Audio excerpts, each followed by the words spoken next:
యోసేపును ధైర్యపరుస్తున్నాడు దేవదూత.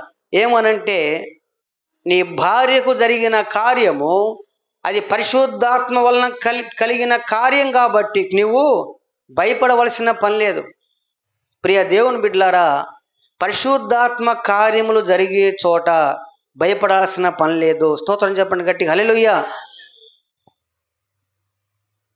ఈరోజు ప్రభువు మనతో మాట్లాడుతున్నాడు. పరిశుద్ధాత్మను నిన్ను నడిపిస్తూ ఉంటే, పరిశుద్ధాత్మ చేత నీవు స్థిరపడి కుటుంబాన్ని కట్టుకుంటూ ఉంటే నీవు భయపడాల్సిన పని లేదు. You should not fear. ఎందుకు? పరిశుద్ధాత్మ ద్వారా కార్యాలు జరుగుతున్నప్పుడు ఎందుకొరకు భయపడాలి? ఇది పరిశుద్ధాత్మ కార్యం అని అర్థం కాక యోసేపు ఆయన భయానికి గురవుతున్నాడు. ప్రియ దేవుని బిడ్డలారా, ఈనాడు